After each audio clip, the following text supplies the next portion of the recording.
Santíssimo Deus e eterno Pai, Criador dos céus e da terra, Deus único e trino, verdadeiro, poderoso, Senhor do céu e da terra.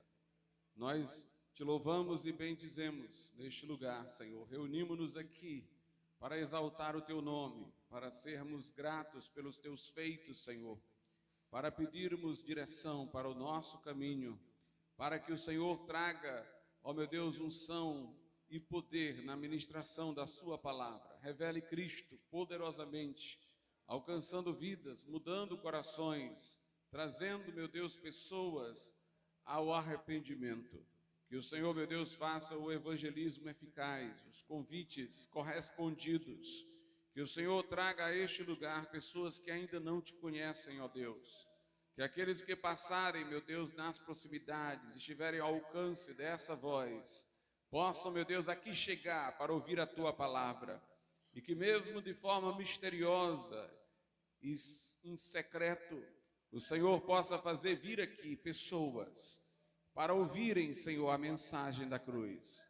Que o Senhor opere gloriosamente, salve, resgate e seja exaltado por vidas transformadas e perdoadas pelo poder do Evangelho. Nós te pedimos isso e te somos gratos em nome de Jesus.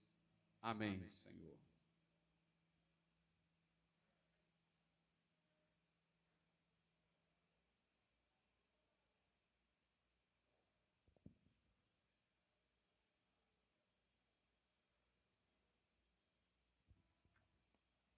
Hino de número 135, do cantor cristão. Louvamos-te, ó Deus, pelo dom de Jesus.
Louvado seja Deus.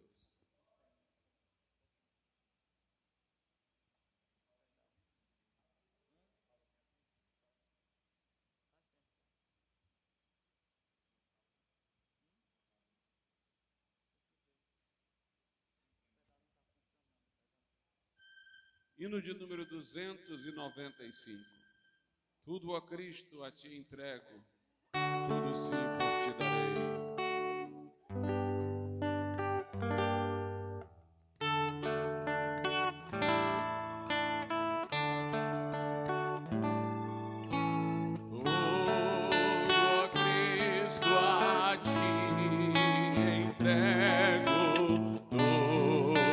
Tudo sim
Soberano Deus e nosso Pai, nós te louvamos e te agradecemos, porque tu és um Deus que responde e atende orações, um Deus vivo e verdadeiro, poderoso no meio do seu povo, poderoso em obras e palavras.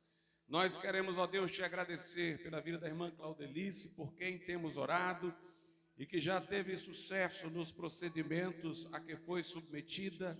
Continuamos rogando, meu Deus, pela plena reestruturação, reabilitação da tua serva, mas te agradecemos por vê-la, meu Deus, disposta, cantando, louvando a ti, Senhor. Nós também, nesse momento, queremos te agradecer pela vida da dona Marina, nossa vizinha, por quem oramos, que saiu da UTI, que já está bem, Senhor. Queremos te agradecer porque o Senhor ouve o clamor e a petição do seu povo. Continuamos orando-te, ó Pai, pela vida do irmão Ayrton, por sua plena recuperação e reestabelecimento. Que o Senhor, meu Deus, traga cura e saúde a todos os enfermos. Visita o irmão Marcos, visita o irmão Maurício, meu Deus, que o Senhor possa também dar a cada um dos nossos irmãos que estão aqui saúde plena para a glória do teu nome, Senhor. Faz abundante a tua graça no nosso meio, meu Pai. E nesse momento recebe os dízimos e ofertas que consagramos a ti. Multiplica, abençoa o que dá com alegria. Faz tua obra, meu Deus, se alastrar sobre a terra. Suas estacas irem além do que nós já chegamos, Senhor. E que possamos ver grandes coisas da parte do Senhor. Assim rogamos o teu favor, em nome de Jesus. Amém, Senhor, e amém. Podeis assentar, irmãos. Os que têm dízimos e ofertas, nesse momento, podem trazer aos gasofilácios aqui dízimos e ofertas para a congregação. Aqui dízimos, aqui ofertas e mantimentos para os necessitados. Renderei honra e glória a Cristo. Honra e glória a Deus.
Fiquemos de pé, irmãos. Aleluia. Jesus falou: onde estiver 2 ou 3 reunidos em meu nome, ali eu já estarei. Ele está no nosso meio. Louvemos ao Senhor neste santo ajuntamento.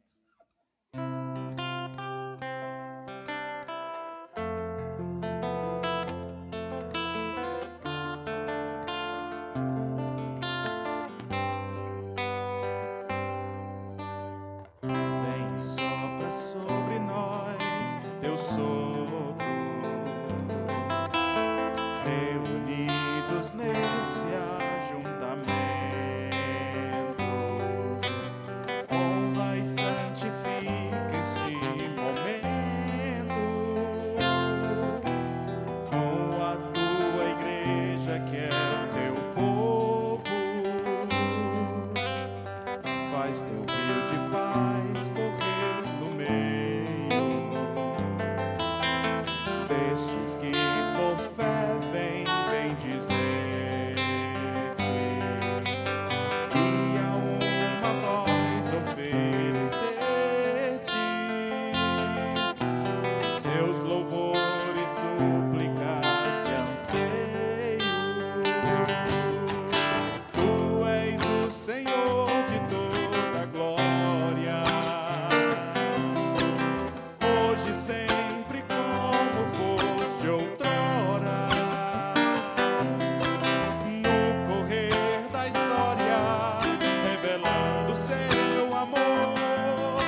nossas forças, nosso entendimento, a nossa alma. Tu és digno de louvor, digno de adoração, pois nos tiraste de um lamaçal de pecados, nos colocou na rocha firme e aqui estamos, Senhor. Cada um com uma história de vida diferente, mas todas semelhantes, porque o Senhor foi quem nos libertou. Te louvamos, Senhor. Louvemos ao Senhor. Louvemos ao Senhor. Sim, louvemos ao Senhor. Adoremos o seu santo monte, nosso amado Pai, seu nome é santo. Louvemos ao Senhor.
Hosana ao nosso meio.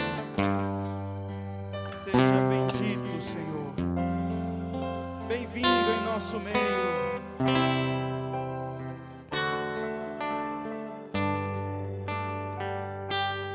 Aleluia. Graças a Deus.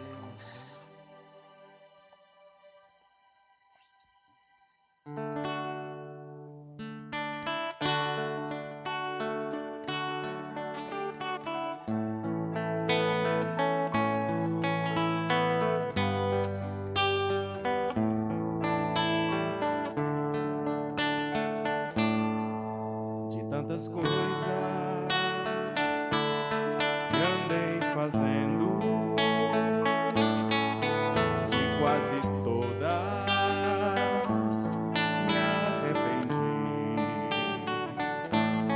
mas houve uma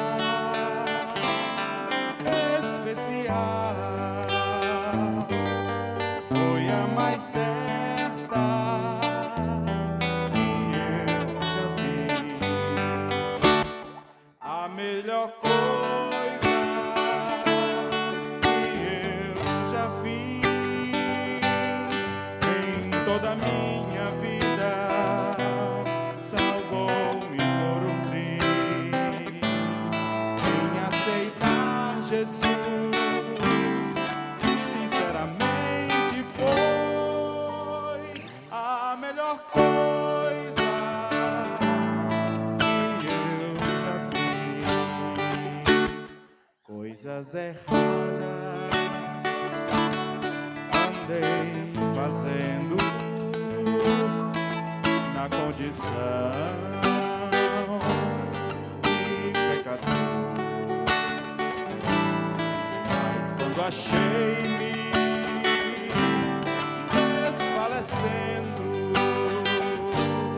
tomei a decisão que me salvou. Qual foi a melhor coisa que eu já fiz em toda a minha vida? Salvou-me por um triz. Em aceitar Jesus, sinceramente foi a melhor coisa que eu já fiz. A melhor coisa, igreja, a melhor coisa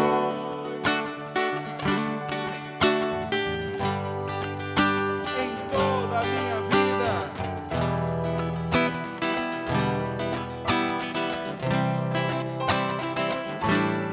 Em aceitar Jesus, você pode fazer a melhor coisa hoje.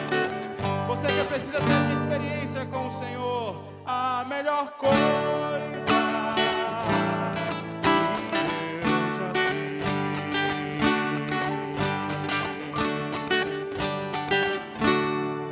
Aleluia! Você precisa conhecer Jesus.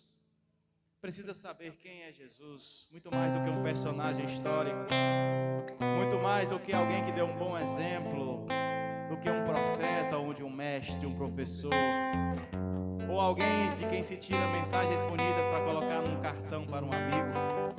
Jesus é muito mais do que isso. Jesus é o Filho de Deus, que veio e tomou os teus pecados lá na cruz e morreu por você. Mas é necessário você se reconhecer pecador, entregar a sua vida a Ele. Quem é Jesus para você?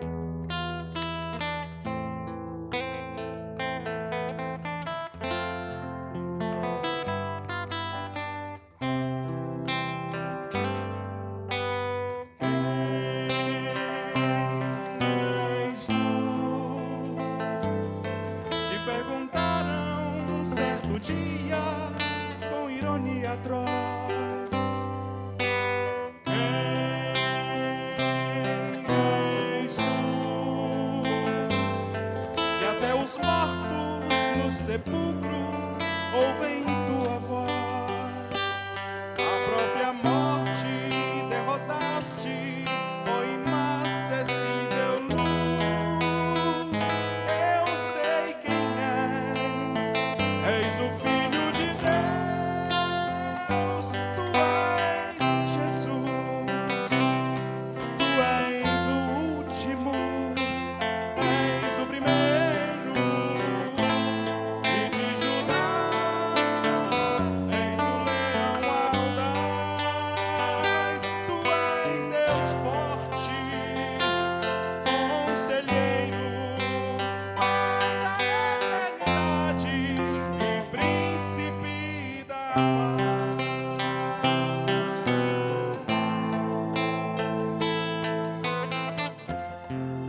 aquele que morreu, mas ao terceiro dia ressuscitou, que venceu a morte e venceu o pecado na cruz.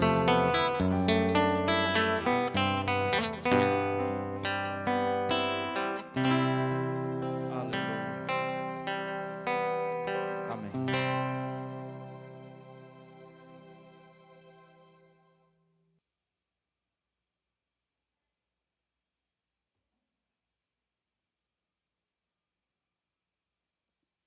Nessa tarde eu estava ouvindo uma parte do culto, né, em que o pastor Carneiro pregou aqui pelo YouTube.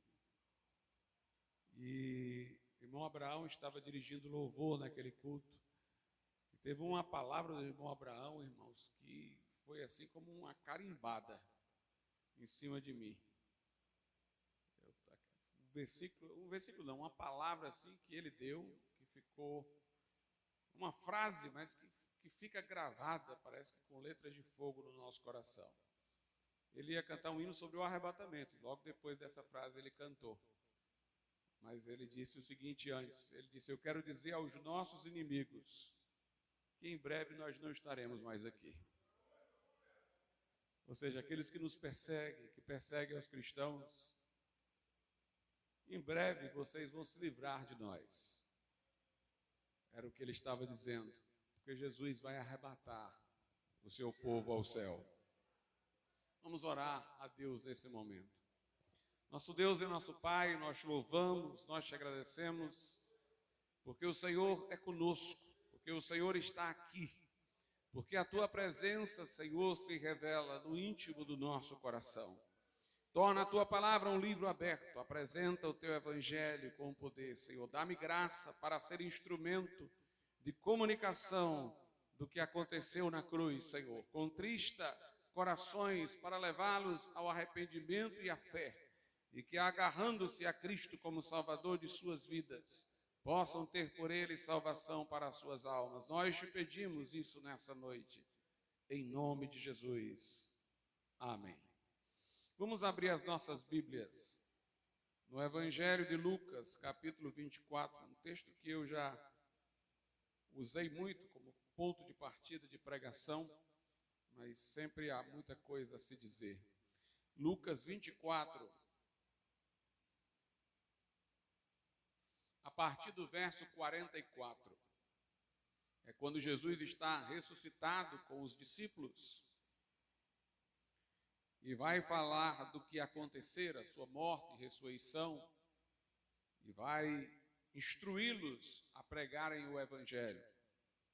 Lucas 24, a partir do verso 44, diz assim a palavra de Deus: e disse-lhes: são estas as palavras que vos disse, estando ainda convosco, que convinha que se cumprisse tudo o que de mim estava escrito na lei de Moisés, e nos profetas, e nos salmos. Então abriu-lhes o entendimento para compreenderem as Escrituras, e disse-lhes: assim está escrito, e assim convinha que o Cristo padecesse, e ao terceiro dia ressuscitasse dentre os mortos, e em seu nome se pregasse o arrependimento e a remissão dos pecados em todas as nações, começando por Jerusalém. Podeis assentar. Essa passagem corresponde no Evangelho de Marcos, àquela que se encontra no capítulo 16, sobre a qual eu preguei tanto no domingo como na quinta-feira recente, onde Jesus diz: ide e pregai o Evangelho a toda criatura. Evangelho, como disse eu na oportunidade, quer dizer boas notícias. E notícias referem-se a acontecimentos. Na carta aos Coríntios 15, Paulo fala do Evangelho que recebeu e transmitiu. E ali ele resume o Evangelho, dizendo que consiste na mensagem de que Jesus morreu por nossos pecados.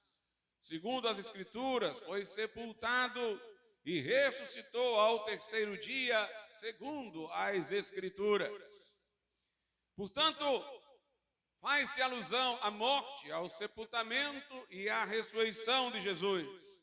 Mas note que em toda menção a um desses fatos, Paulo coloca segundo as Escrituras.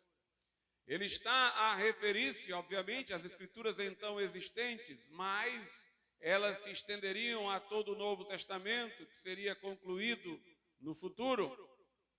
Jesus, ao morrer, morreu dentro do escopo das profecias messiânicas do Velho Testamento e ressuscitou também de conformidade com as profecias.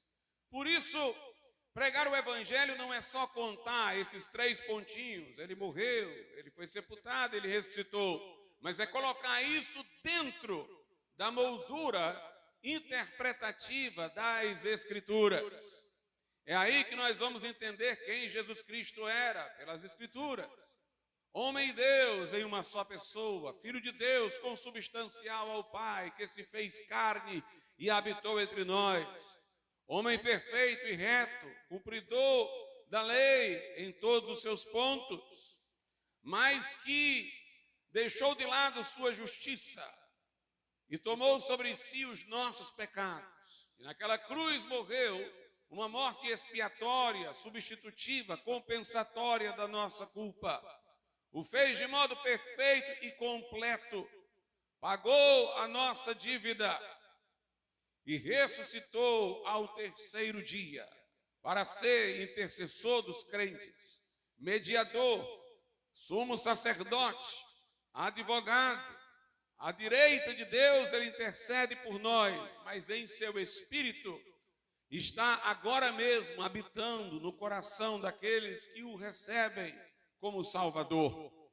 Portanto, os fatos basilares são a morte e ressurreição de Jesus, mas que ganham um sentido bem mais abrangente quando inseridos na moldura das Escrituras. Paulo diz aos de Corinto: nada quis eu saber entre vós senão a Cristo e este crucificado. Ele, portanto, não tinha a outro mediador, salvador, senhor, intercessor, advogado, sumo sacerdote para apresentar que não a Cristo. Nada quis saber entre vós senão quer dizer somente Jesus Cristo e este crucificado. Ele não faz nenhuma alusão a outra obra na qual devemos basear a nossa salvação, que não a obra de Cristo, que não o seu sacrifício lá na cruz feito por nós. O Evangelho, portanto, se centra na pessoa e na obra de Jesus. Quando nós repudiamos os acréscimos ao Evangelho feitos na Idade Média, é porque a Idade Média trouxe uma complexidade ao que era simples.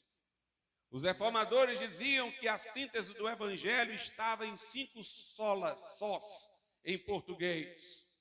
Só Jesus salva, só Jesus é mediador, só Jesus. Somos salvos só pela fé, não pela fé e pelas obras, mas somente pela fé em Cristo, que presume o arrependimento. Só a graça é a base da nossa salvação. Só a Deus deve ser a glória, e só a Escritura é suficiente para conhecimento da salvação e do Evangelho. Eram os 5 sós, porque a Idade Média tinha acrescentado coisas. Ela não trabalhou com a expressão somente, mas com a conjunção e. Jesus e Maria, Jesus e os santos, o sacrifício da cruz e as penitências, o sacrifício da cruz e o purgatório, a Bíblia e a tradição, a fé e as obras.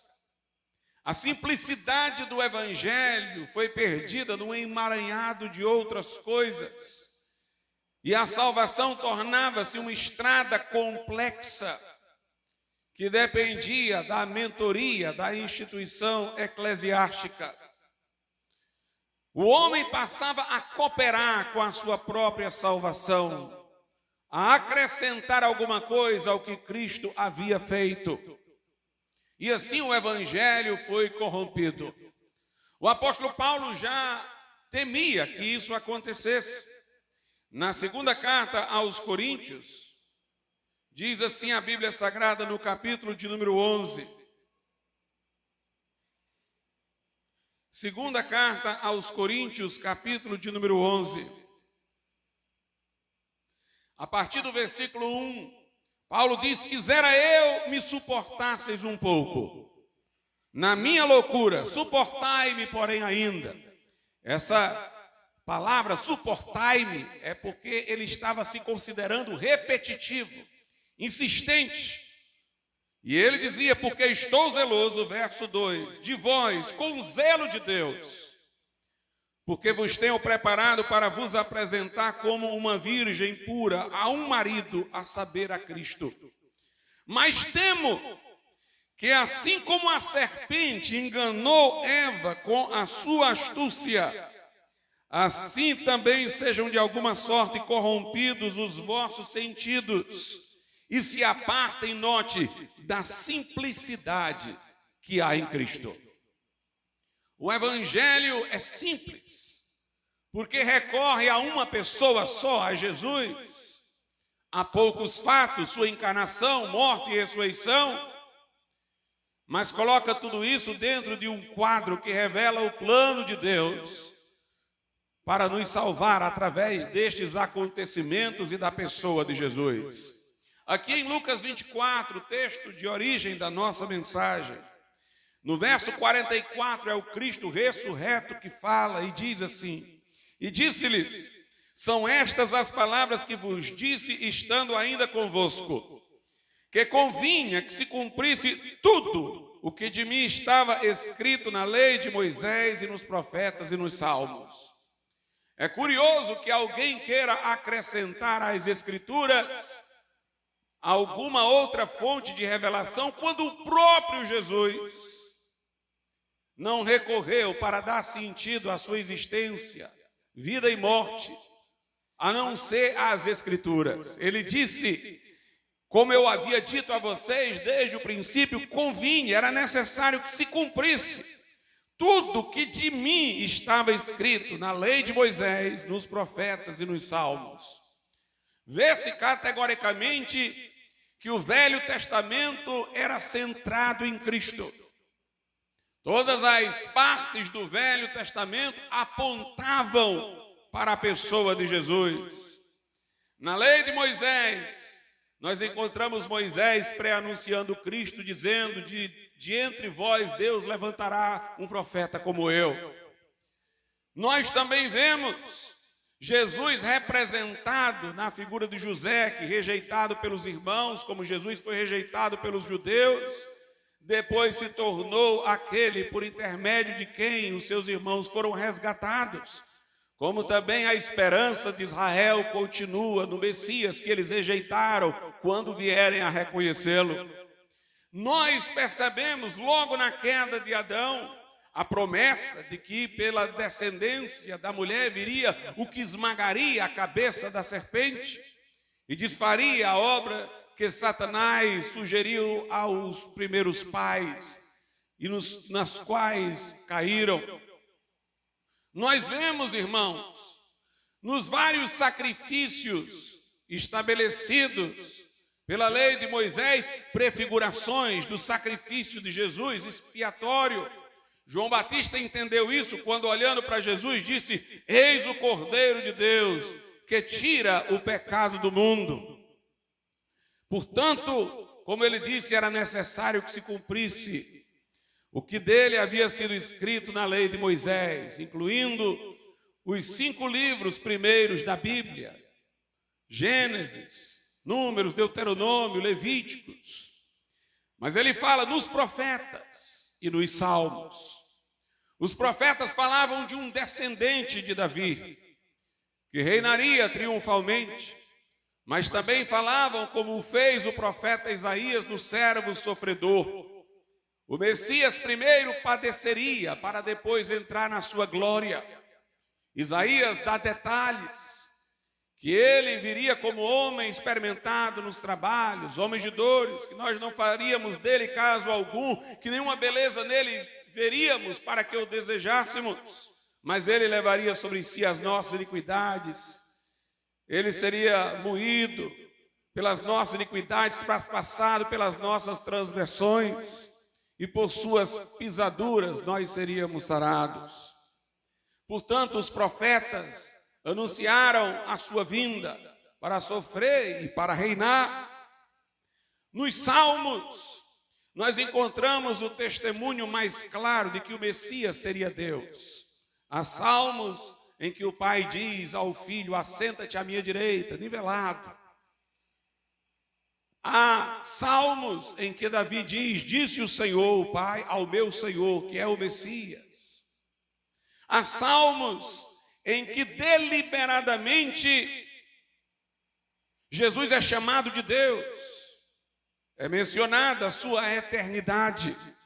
Mas também no livro de Salmos, o salmista muitas vezes, de modo empático, revela os sofrimentos e angústias interiores do Messias. Portanto, todo o Velho Testamento focava nos acontecimentos que se dariam com Jesus. No verso 45, a Bíblia diz: então Jesus abriu-lhes o entendimento para compreenderem as Escrituras. Jesus percorreu as Escrituras e mostrou a eles. E disse-lhes, versículo 46, assim está escrito, e assim convinha que o Cristo padecesse. Observe, convinha, era necessário que o Cristo padecesse. A morte de Jesus Cristo não foi apenas a morte de uma vítima do Império Romano. Ele disse a Pilatos: nenhuma autoridade sobre mim seria dada se não viesse do alto. Ele disse: se eu quisesse, chamaria uma legião de anjos. Mas ele deixou-se crucificar porque veio para isso. Em João 10 ele disse: por isso o Pai me ama, porque eu dou a minha vida. Ninguém a toma de mim. Eu livremente a dou e dou para tomá-la de volta, fazendo alusão à sua ressurreição. Jesus disse: ninguém tem maior amor do que este, que dá a vida pelos amigos. O bom pastor é o que dá a vida pelas ovelhas. O Filho do Homem não veio para ser servido, mas para servir e dar a sua vida em resgate por muitos. Era necessária a morte dele, porque ali na cruz ele se faria maldição por nós. Maldito que for pendurado no madeiro, dizia a lei. E lá no Éden fora dito que a terra era maldita por causa do homem. Mas Jesus levou sobre si essa maldição, a condenação, morreu de modo substitutivo, justo pelos injustos, para levar-nos a Deus. Não é que Deus não nos podia salvar, no sentido de levar para o céu ou qualquer outra coisa, sem a morte de Jesus, como se ela o limitasse em poder. Mas é que ele não seria este Deus íntegro e moral que conhecemos, se não nos salvasse através da cruz. Se ele simplesmente abandonasse sua lei, que sentenciava à morte o pecador, e absolvesse a todos, como muitos querem, ele não seria o Deus bíblico, fiel a si mesmo, íntegro, imutável. Na verdade, não passaria de uma criatura que muda de opinião, que não tem perfeição em sua sabedoria. Mas o Deus da Bíblia, irmãos, é imutável. Ele criou o mundo com a ordem moral que foi violada. Tinha que haver compensação, restauração dessa ordem para que ele pudesse perdoar os nossos pecados, sem manchar a sua dignidade, sem se retratar do modo como constituíra o mundo, sob uma ordem moral íntegra e perfeita. Então, foi exatamente esse caráter moral de Deus que tornou necessário que Jesus Cristo viesse morrer por nós, para que o seu perdão não fosse a traição do que ele é, não fosse a negação de si mesmo. E então Deus amou o mundo de tal maneira que deu o seu Filho unigênito, para que todo o que nele crê não pereça, mas tenha a vida eterna. Tinha que ser homem para morrer pelos homens, tinha que ser justo para morrer pelos injustos, tinha que ser Deus para fazer uma obra de valor infinita, inesgotável. Então Jesus diz assim, está escrito, e assim convinha que o Cristo padecesse e ao terceiro dia ressuscitasse dentre os mortos. Sua ressurreição é o testemunho do Pai de que aceitou a nosso favor a morte do Filho. Sua ressurreição mostra que a morte não tem poder sobre ele e é a esperança da nossa ressurreição futura. Sua ressurreição faz com que à destra de Deus esteja aquele que sangrou por nós, o que é garantia de que no ambiente mais supremo do universo nós temos alguém que é o nosso sumo sacerdote, advogado e intercessor. A sua ressurreição é a garantia da sua fidelidade, do seu amor para conosco, das promessas de Deus de salvar os que creem, os que se refugiam em Cristo, os que invocam Jesus como Salvador. E aqui diz, no verso 46, e disse-lhes, assim está escrito e assim convinha, que o Cristo padecesse e ao terceiro dia ressuscitasse dentre os mortos, e em seu nome se pregasse o arrependimento e a remissão dos pecados em todas as nações, começando por Jerusalém. O Evangelho faz alusão à morte e ressurreição de Cristo e seu significado, mas conclama o homem a dar uma resposta a isso. Essa resposta é arrependimento e fé. Diz aqui que era necessário que em seu nome se pregasse o arrependimento. Note, nós não pregamos o mero arrependimento, nós pregamos o arrependimento em seu nome. É o arrependimento para que a pessoa volte-se para o nome de Jesus. É o arrependimento com a fé no nome de Jesus. Não é simplesmente arrependa-se, mas arrependa-se para o nome de Cristo. Arrependa-se voltando-se para Jesus. Arrependa-se confiando nele como Salvador. Quando pregamos o Evangelho de Cristo, denunciamos os pecados dos homens. A cruz, onde é proclamado o amor de Deus, também proclama a justiça de Deus contra o pecado. Ninguém entenderá a cruz como manifestação do amor de Deus se não entender a cruz também como manifestação da justiça de Deus contra o pecado. Ninguém verá Jesus como Salvador se não vê o seu pecado como Deus enxerga. O homem deste mundo peca como brincadeira, divertimento e entretenimento, não vê gravidade, mente, furta, engana, se prostitui, e ele não vê nisso gravidade, só vê uma brincadeira. Ele nunca poderá ver Jesus como Salvador se ele não enxergar o seu pecado da forma como Deus enxerga.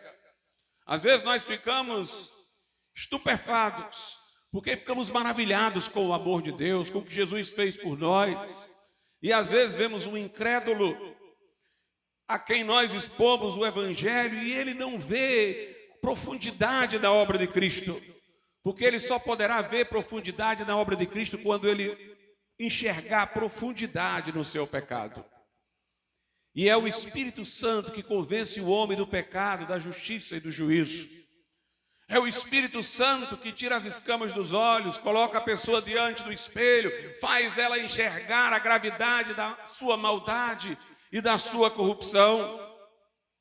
Nós encontramos os crentes mais santos se sentindo os mais pecadores e homens terrivelmente pecadores minimizando o seu pecado, porque aqueles que conseguem ver com maior profundidade o amor de Deus na cruz são aqueles que também podem ver com maior profundidade suas fraquezas.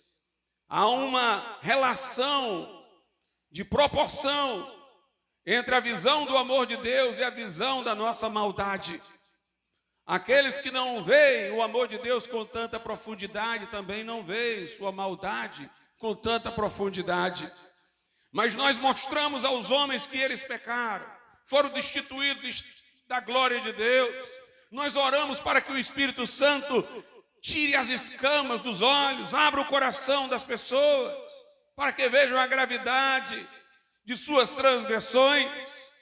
E quando elas forem contristadas para arrependimento, entristecidas, vendo sua miséria, então elas poderão olhar para a cruz de outra forma.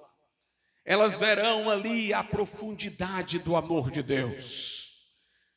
Os homens incrédulos veem na cruz um acontecimento, por mais que eles queiram se solidarizar com Jesus como um injustiçado, eles só veem um homem pendurado na cruz e a força de um império que o colocou lá. Mas quando nós vemos, segundo as Escrituras, nós entendemos que aquele que estava lá não era fraco, era forte, que ninguém poderia vencê-lo, mas ele se entregou por amor de nós. Nós vemos quão grave é o nosso pecado, de maneira que convinha que o próprio Filho de Deus viesse e morresse, para que houvesse oportunidade de reconciliação com Deus. E ali nós vemos o quanto Deus nos amou. E então é quando nos arrependemos dos nossos pecados e confiamos em Jesus, nos arrependemos em seu nome, nos arrependemos para o seu nome, nos arrependemos para gritar: Jesus, socorre-me, que nós temos a remissão de pecados. Jesus disse: é necessário que vocês preguem em todas as nações, começando por Jerusalém. Contem que convinha que o Filho de Deus padecesse e ressuscitasse ao terceiro dia, conforme fora profetizado na lei de Moisés, nos Salmos, nos profetas, e que vocês chamem vidas ao arrependimento, pela fé no nome de Jesus, com a promessa da remissão de pecados. Essa é a palavra do Evangelho.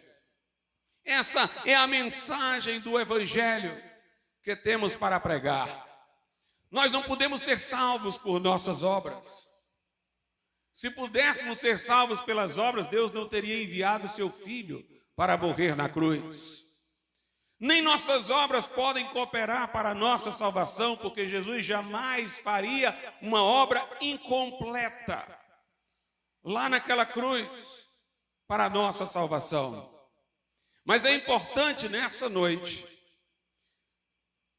nós entendermos o que é a salvação, no sentido pleno, máximo dessa palavra. Porque nós geralmente pensamos na salvação em relação a um único aspecto dela, a absolvição de condenação. De fato, um dos aspectos da salvação é não ser mais condenado. Mas salvação, irmãos, na linguagem da Bíblia, é muito mais do que isso. Salvação é o homem ter de volta tudo que foi perdido pelo pecado. Salvação é o homem ser reintegrado ao propósito para o qual Deus o criou. É ele ser restaurado a tudo para o que Deus planejou a sua existência. É muito mais do que não ser condenado ao inferno. É o restabelecimento de tudo. O pecado trouxe culpa e Deus se apartou de nós, porque entre nós e Deus surgiu esse véu da culpa. Era preciso perdão, compensação para a culpa, para o véu ser rasgado, para a comunhão com Deus ser reatada. Mas o pecado não trouxe só culpa, ele trouxe escravidão e morte. Quando Adão pecou, não somente ele ficou culpado diante de Deus, mas o pecado corrompeu a sua natureza. Ele perdeu as energias para fazer o bem. O pecado, ele devora como gangrena, como uma metástase de um câncer, ele se propaga. Ele enfraquece, diminui. Quando nós vemos hoje os homens tendentes, por exemplo, à gula, não é porque depois do pecado os homens passaram a ficar mais desejosos de comer, é que eles perderam a força de refrear. O pecado não acentuou os instintos, diminuiu a possibilidade de nós dominá-los. Por isso que quando Paulo falou a Félix, ele falou da justiça, do juízo vindouro e do domínio próprio, que o homem não tem. Na verdade, quando as pessoas se prostituem, caem em adultério, não é porque haja alguma coisa errada com o instinto sexual que Deus planejou para dentro do casamento. É que o poder de refrear foi degenerado com a entrada do pecado do mundo. Quando os homens mostram-se orgulhosos, querendo parecerem fortes, eles estão, na verdade, fracos, carentes de autoestima. O orgulho é uma compensação por uma fraqueza, uma falta de respeitabilidade diante de si mesmo. O pecado, portanto, devorou aquelas coisas que o homem teria para viver uma vida autêntica e o fez entregue a essa multiplicidade de instintos e fraquezas, de maneira que o homem nessa condição nunca poderia merecer salvação por suas obras. Ele está sempre pecando e retornando aos seus pecados. E aqui veja como o homem ficou encurralado na pior situação possível. O único que poderia restaurar o homem forças para ele andar retamente era Deus. Mas Deus nada podia fazer pelo homem, porque entre o homem e Deus estava a culpa do homem. Era preciso alguma coisa para garantir primeiro o cancelamento da culpa, o perdão, a absolvição do castigo, para depois Deus fazer o resto. A queda e a salvação são processos inversos. Primeiro o homem caiu, depois ficou culpado. Na salvação, primeiro Deus livra o homem da culpa, para depois restaurá-lo da sua queda e colocá-lo de pé outra vez. Só Deus pode erguer-nos e colocar-nos de volta no propósito para o qual nos fez. Mas Ele nada pode operar em nós enquanto não nos perdoar, porque nossa culpa nos coloca como réus no seu tribunal. Mas lá na cruz Jesus nos obteve a remissão de pecados. O seu sangue nos purifica de todo o pecado. Quando cremos em Jesus, somos justificados no tribunal de Deus, absolvidos de acusação, condenação, perdoados, reconciliados. Mas a salvação não terminou. Já não vamos para o inferno. O obstáculo para Deus operar em nossa vida se foi, mas agora Ele quer restaurar tudo que Ele planejou para nós. A salvação é tudo isso. É a reabilitação de tudo. Há passagens que salientam este aspecto da salvação imediato, que vem logo que cremos, de absolvição de castigo e perdão de pecados. Romanos 8:1 diz: nenhuma condenação há para os que estão em Cristo Jesus. Jesus diz: quem ouve a minha palavra, crê naquele que me enviou, tem a vida eterna, não entrará em juízo, mas passou da morte para a vida. Porém, irmãos, a Bíblia diz que depois do perdão, Deus começa a executar o propósito de reinserção da nossa vida em seu propósito original. Deus que nos salvou da culpa do pecado, agora vai nos salvar do poder do pecado. Porque Ele vai colocar dentro de nós o seu Santo Espírito. E entre os frutos do Espírito está o domínio próprio. Agora Ele derramou em nosso coração o seu amor, que é o vínculo da perfeição. Ele agora nos supriu com o seu Espírito, para que o pecado não exerça sobre nós um regime de escravidão. Se você não vigiar, se precipitar, peca. Mas um crente não precisa pecar. Porque a Bíblia diz que o que é nascido de Deus não vive na prática do pecado, porque a semente de Deus está nele. A Bíblia diz: e o pecado não terá domínio sobre vós, porque não estáis debaixo da lei, mas debaixo da graça. Mas nós temos ainda uma promessa futura para o dia da ressurreição, que será a salvação da presença do pecado. A culpa do pecado foi removida, fui reconciliado com Deus pelo perdão. Tenho agora poder de não pecar pelo Espírito Santo, fui liberto do poder de escravização do pecado. Eu posso resisti-lo na virtude do Espírito. E cada dia busco santificação e vitória. mas vai chegar o dia em que Jesus vai voltar nas nuvens. A trombeta vai soar e os que morreram em Cristo ressuscitarão num corpo incorruptível e imortal, onde o pecado não terá poder de exercer tentação alguma. E naquele dia a morte será tragada na vitória. E aí nós não teremos a presença do pecado de forma nenhuma. Esse é o plano de Deus, Salvador. Lá em Romanos, no capítulo 8, a Bíblia fala acerca disso. Romanos, capítulo 8, a partir do verso 29. Porque os que dantes conheceu, também os predestinou para serem conformes à imagem de seu Filho, a fim de que ele seja o primogênito entre muitos irmãos. Note, o plano de Deus, predestinado por Deus para o crente, é que ele venha se tornar a imagem de Jesus, para que Jesus seja o primogênito, o primeiro, entre muitos irmãos, o modelo dos demais. Esse é o plano salvador de Deus, é reestabelecer a imagem dele em nossas vidas, que foi perdida pela queda. Aí no verso 30 diz: e aos que predestinou, aos que colocou dentro desse plano, a estes também chamou. E aos que chamou, a estes também justificou. E aos que justificou, a estes também glorificou. Então Deus tem um plano de nos fazer a imagem de Jesus. Esse é o plano salvador de Deus. Por isso não tem sentido, por exemplo, alguém defender a salvação por obras. Porque seria dizer o seguinte: quando você for como Jesus, você vai ser salvo. Mas ser salvo é ser como Jesus. A salvação é uma ação de Deus para nos tornar a imagem de Jesus. Quem crê na salvação pelas obras não se apercebe da contradição.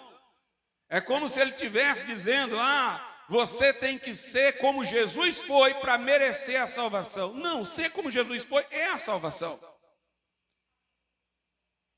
E ele talvez entenda que salvação aí seja o perdão dos pecados, a absolvição da condenação, mas dessa maneira ele está colocando o que deveria ser o começo no final. Então você só vai ser perdoado dos pecados quando você for a imagem de Jesus? É o contrário. Você primeiro é perdoado para que Deus opere em você, para restaurar a imagem dele em você, a imagem de Jesus em você. Exigir do homem santidade como condição de salvação é inverter as bolas, porque a salvação é o resgate da santidade para as nossas vidas. É sermos como Jesus é.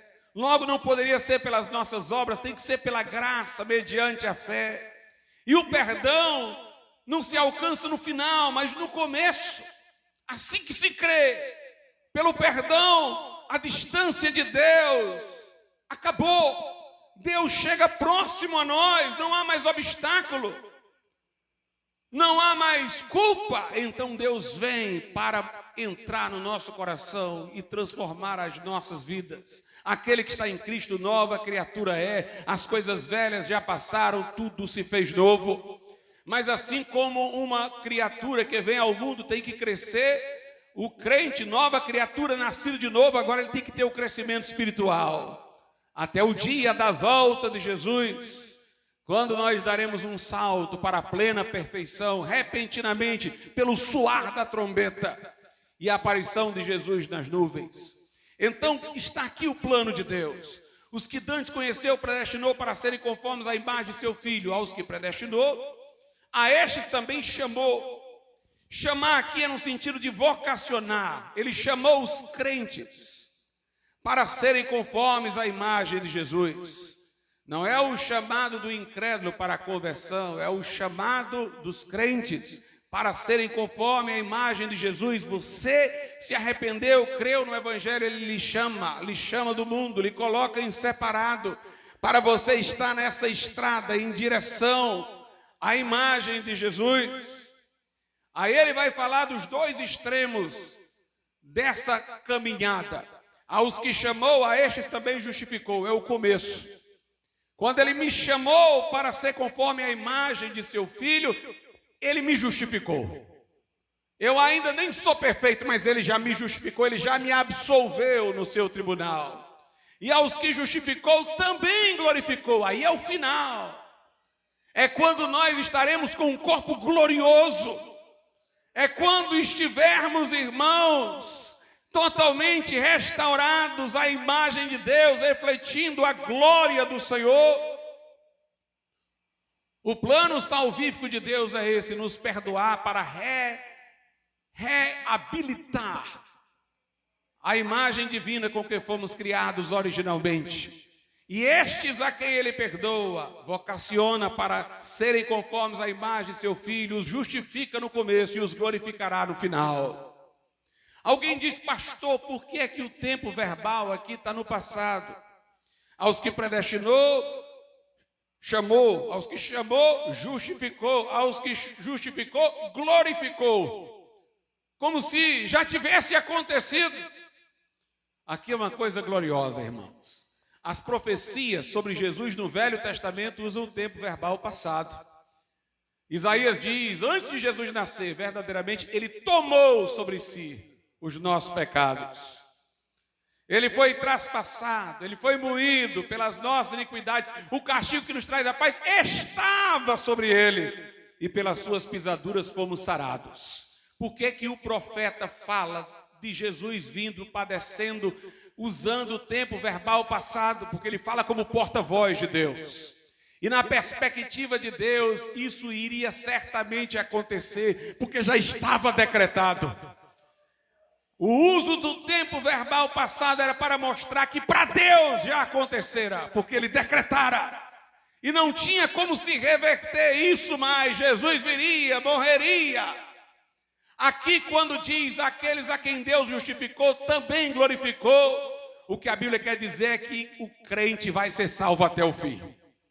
Para Deus, ele já nos vê glorificados.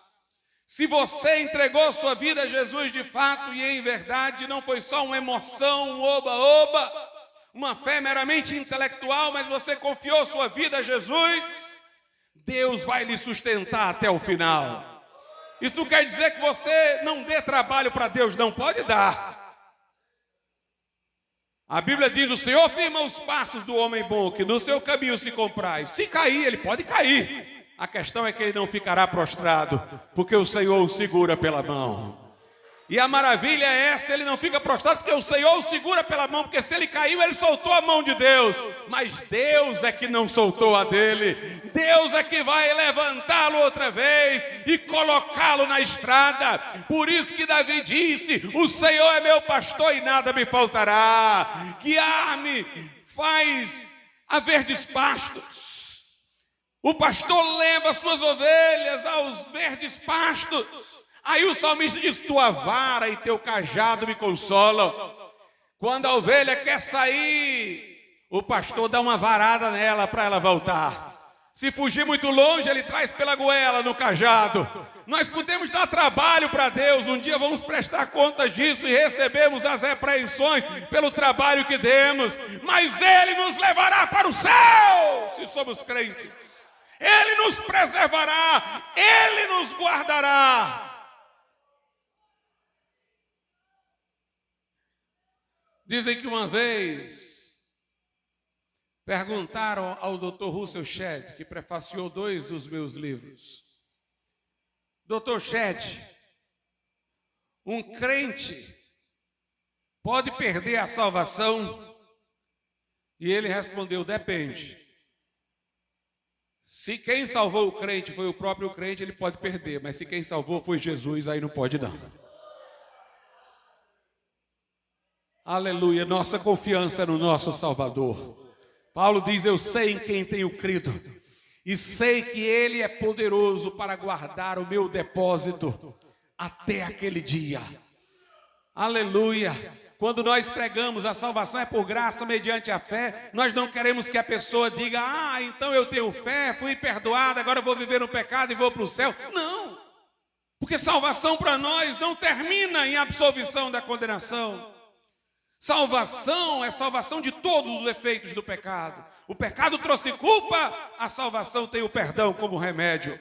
O pecado trouxe escravidão, a salvação tem libertação como remédio. O pecado ainda está presente, a salvação tem a glorificação como remédio.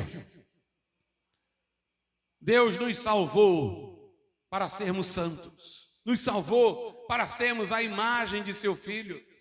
É aqui, irmãos, onde há uma longa distância entre nós e os que defendem a teologia da prosperidade. Porque os que defendem a teologia da prosperidade acham que Deus nos salva para depois Ele, Deus, realizar os nossos próprios propósitos. A pessoa sonha alto, com riqueza, prosperidade, ser isso, aquilo no mundo. Aí ela vai para a igreja porque ela quer um evangelho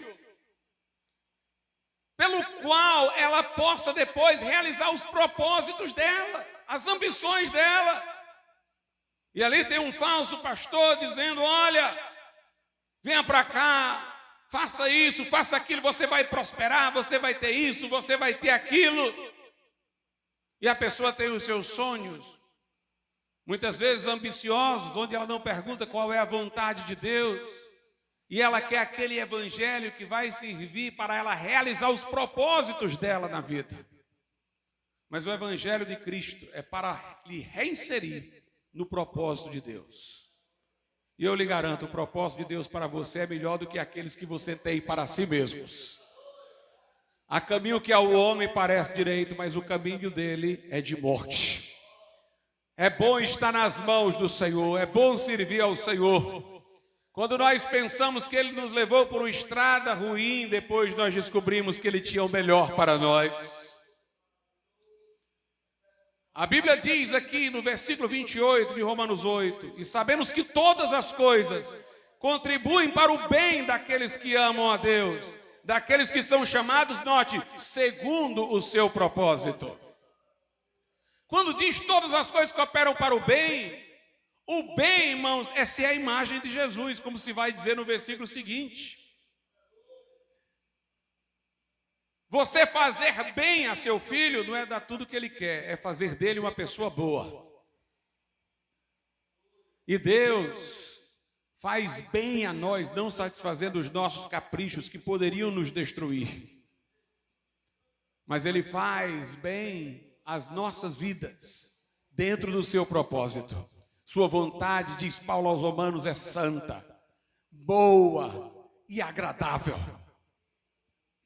Eu acho que uma das coisas que no céu nós diremos, e em parte já dizemos agora, olhando para trás, é: Senhor, como foi bom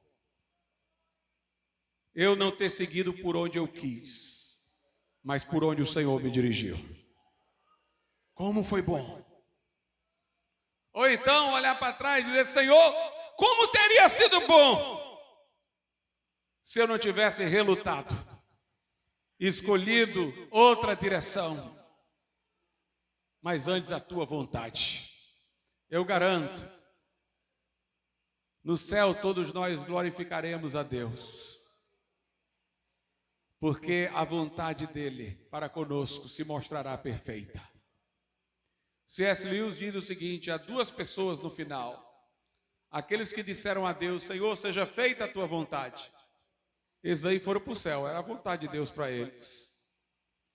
E aqueles a quem Deus dirá, porque eles não quiseram fazer a vontade de Deus, Deus dirá: seja feita a vontade de vocês. Eles aí irão para o inferno. Não quiseram saber nada de Deus. O inferno é o lugar em que Deus não está, com todas as misérias que se encontram lá. Portanto, é bom estar na estrada com Deus. Vamos ficar de pé.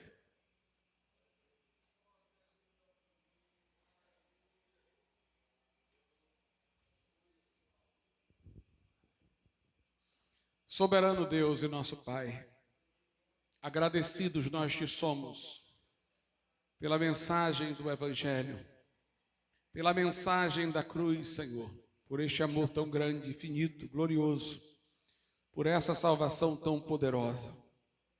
Abre os olhos daqueles que estão aqui, Senhor, quebranta-lhes o coração, os dispõe para o arrependimento e a fé em Jesus. Alcança-os por tua graça. Manifesta-lhes o teu amor, Senhor, e a gravidade do pecado, para que saibam que devem vir a ti. Nós te pedimos, opera, em nome de Jesus. Amém, Senhor.